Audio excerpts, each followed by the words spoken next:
Hey guys, I'm in the same thing I was in last night or this morning or whenever I recorded. Still not feeling good, and being home alone isn't helping that. Like, I feel like the biggest baby. I've literally cried on and off all day because I just want my mom at this point.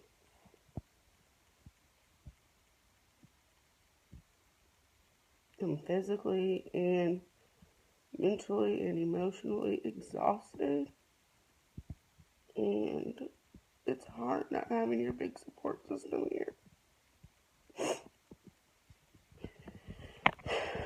We had a death in our family last weekend, and so she's out of town until Sunday for the funeral. I know some of y'all are probably thinking, you're 23 years old, get over yourself, but I'm not feeling good at all. And I really didn't intend to get on here and cry, but I really don't have any control over that right now.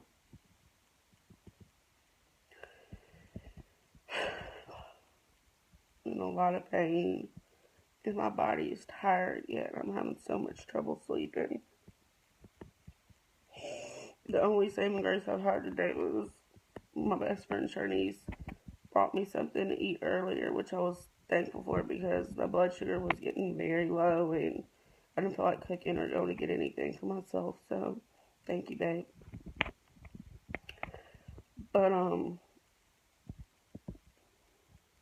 didn't want to get on here and do this, but I guess it's necessary because when I started this channel, I wanted to inform people about endometriosis and all that it entails, not just bad periods like people think, and this is the reality. This is unfortunately what happens on a regular basis sometimes for me.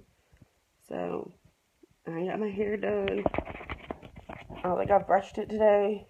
Bun, that's about it. No clip-ins. I brushed my teeth, washed my face, but that's about it. But that in itself took a lot out of me, so I know some of y'all Endo sisters can relate.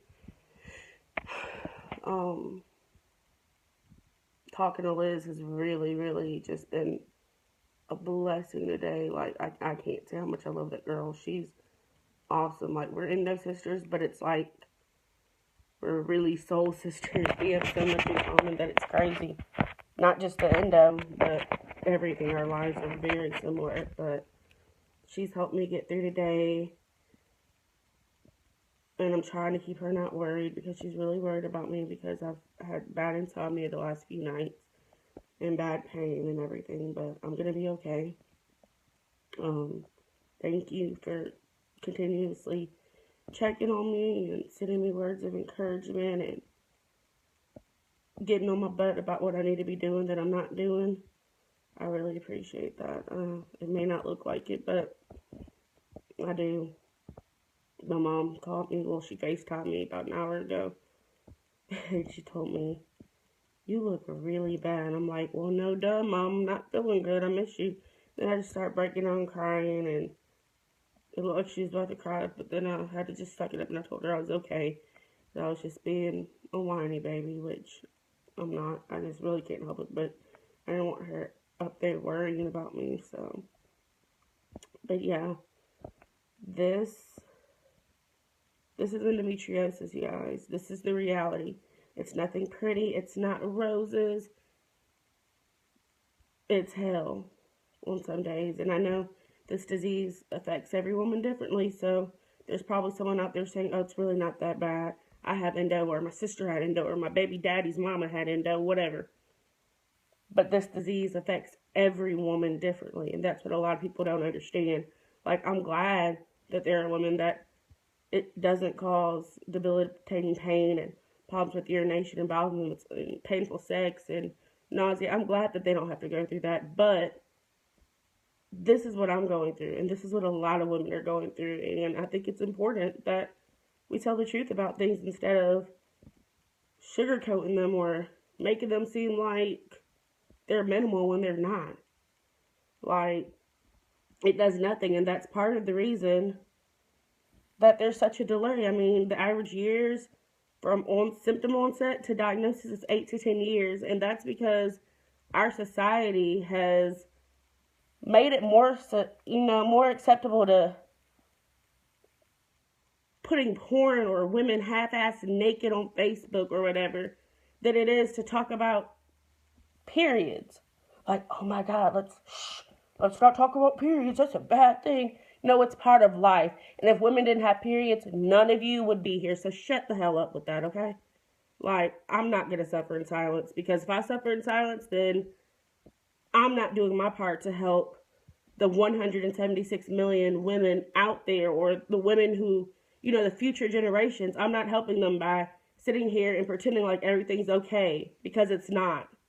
Like, I was watching one of my Endo sisters, Jasmine's video, and I didn't do anything but cry like a baby. I literally boo-hooed and talked to her video the whole time as if I was talking to her, because that shit is real. Endometriosis is real, and people they take things for granted. Some people, like, I don't wish this disease on anybody. Like, if I had a worst enemy, I wouldn't wish it on them, but I don't know what y'all just don't know what some of us would give to just go pee without it hurting, or have a regular bowel movement, or not have to use a heating pad on a daily basis, or take pain medication, or whatever it is. Like, I'd give anything to be somewhat normal. Like, I just want my old life back, y'all. Like, this is not me, and it's still driving me crazy, because I've always been so ambitious and vivacious and driven, and it's like, I can't be myself because my body's trying to fucking kill me.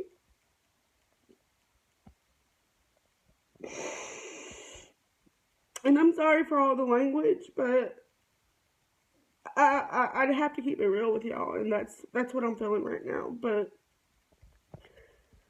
I know it's gonna be okay. I've got about 60 days now until my surgery. And really, y'all, this is like my last hope, because I've been through 4 surgeries within the last 2 years, and I'm still suffering. And I know I'm not the only one. So just, if you don't pray, then, or if you do pray, keep not only me, but keep all of my Endo sisters, all the women out there suffering with this disease. Please keep them in your good thoughts and prayers, because we need them, to say the least. Like, we need them. This disease has no cure. There are 176 million women with this, yet we don't have a freaking cure. And that's just not right, y'all. Like, I don't minimize anybody's diseases or anything like that, what they have going on, but it's just like, the medical profession doesn't even give a damn. I mean, come on now, we have 54,000, something like that, gynecologists in the United States, yet only about 100 of them do expert excision, which is like the gold standard treatment. That's not right, y'all. I mean, seriously, I was reading an article, and it was like, basically saying that most OBGYNs only do like endo surgeries or whatever when they're like just between delivering babies, and that's kind of true. Like, I'm thankful. I love my doctor. I really do. I love Dr. McKay to death, because he does try. He listens to me. He believes me, and he motivates me. So, and he really does do his best. So I can't say a bad thing about that man, but I just know some of the doctors I've been to in the past, or some of the doctors that my sisters have to deal with, they're ridiculous.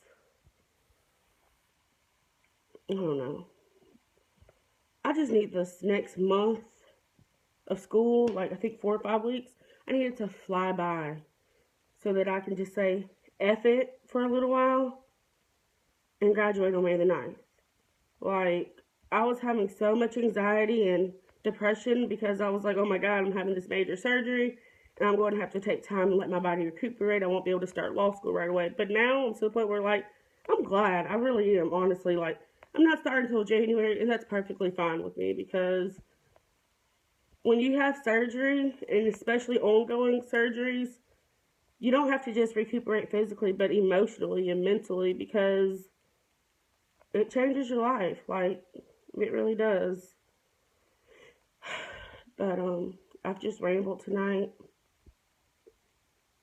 Don't really have don't have anything much to talk about, really, but just wanted to keep my promise and my commitment to you guys that I would make a video. So I did that. But, again, email me, hit me up on Facebook, Instagram, and tell me your story so that I can include it in one of my vlogs. And like Jazz always says, clock don't stop till the pennies drop. Bye.